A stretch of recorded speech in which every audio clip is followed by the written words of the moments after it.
बिस्मिल्लाहिर्रहमानिर्रहीम। एक बैरा था, उसका एक दोस्त बीमार हो गया तो बैरे ने सोचा कि इसकी इयादत करने जाना चाहिए। लेकिन उसने सोचा कि मैं जाऊंगा तो मुझे आवाज़ तो आती नहीं है, तो मैं कैसे इयादत करूंगा। तो फिर उसने अपने जहन में सोचा कि मैं जाके कहूँगा कि आपका क्या हाल है, तो वो आगे से ही कहेगा अल्हम्दुलिल्लाह, पहले से बेहतर हूँ, इस तरह कुछ कहेगा। तो मैं कहूँगा अल्हम्दुलिल्लाह अल्हम्दुलिल्लाह। तो फिर मैं उसे दूसरा सवाल करूँगा कि आप किस डॉक्टर से इलाज करा रहे हो, तो वो किसी डॉक्टर का नाम लेगा, तो मैं कहूँगा जी वो बहुत अच्छा डॉक्टर है। तो तीसरा सवाल मैं उससे पूछूंगा कि आप खुराक क्या खाते हैं, तो ज़ाहिर है वो इसका भी कोई ना कोई जवाब देगा। तो मैं कहूँगा कि ये बड़ी अच्छी खुराक है, आप जारी रखें। लेकिन जब वो चला गया अपने दोस्त के पास, तो दोस्त उसका बहुत बुरी हालत में था, वो बहुत परेशान था क्योंकि बीमारी ने उससे सख्ती से घेरा हुआ था।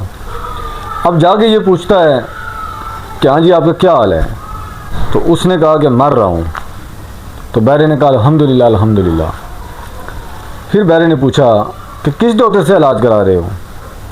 वो जो पहले ही गुस्से में आ चुका था, तो उसने कहा कि इज़राइल से इलाज करा रहा हूँ। तो बैरा कहता है कि माशाल्लाह माशाल्लाह, बड़ा अच्छा डॉक्टर है। फिर उसने बैरे ने तीसरा सवाल पूछा कि खुराक क्या खा रहे हो। उसने कहा जहर खा रहा हूँ, जहर।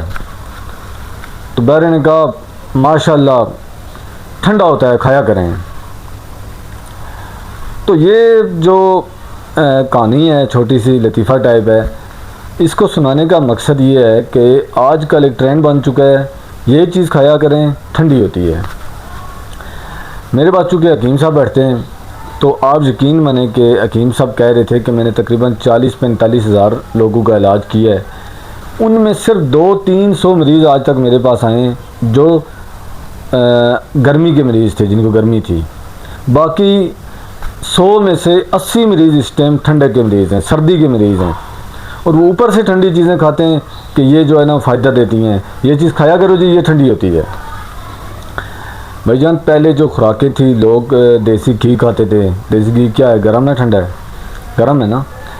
अच्छा, बादाम, काजू, पिस्ता, ये कितनी आला खुराकें हैं। खजूर कितनी आला खुराक है। ये ठंडी है या गर्म है? ये गर्म है। तो फिर हकीम साहब ने बताया कि 37 डिग्री दर्जा हरारत जो है ना, बॉडी का दर्जा हरारत है। इससे कम अगर गर्मी आपके बॉडी में होगी, मैदे में इससे कम गर्मी होगी, तो मैदा खाना हज़म नहीं करेगा।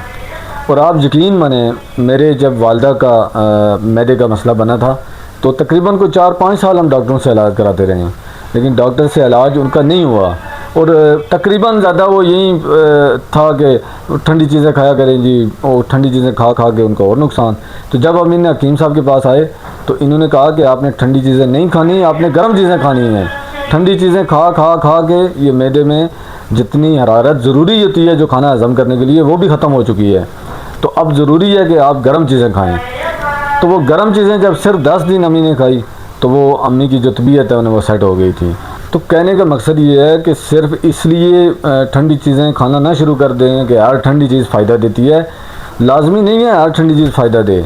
ठंडी चीज़ उस बंदे को फ़ायदा देगी जिसका मिजाज बहुत गर्म हो। और अभी तो ज़्यादातर लोगों के मिजाज ठंडे हैं। और वो ठंडे मिजाज क्यों हैं? क्योंकि ज़्यादातर जो चीज़ें खाई जाती हैं वो क्या खाई जाती हैं, मसलन चाय पी जाती है, चाय का मिजाज ठंडा है। काली पत्ती जो है ना, ये खुश्की भी पैदा करती है, ठंडक भी पैदा करती है। दाल माश ज़्यादा खाई जाती है, दाल माश भी ठंडी है। डालडा, कुकिंग ऑयल, ये जितने मसनूई ऑयल हैं, इनका मिजाज भी ठंडा है। तो बहुत सारी चीज़ें हैं जिनको लोग गर्म समझते हैं, लेकिन वो मिजाजन ठंडी हैं, और उस वजह से लोग बीमार हो रहे हैं और ऊपर से और खा रहे हैं। तो इसलिए इन चीज़ों को समझें, अपना मिजाज जो है ना वो चेक कराएं। और पहली तो बात यह है कि ये जांच लें कि ज़्यादा इम्कान ये है कि आपका मिजाज ठंडा होगा, क्योंकि 80% लोगों के मिजाज ठंडे हैं।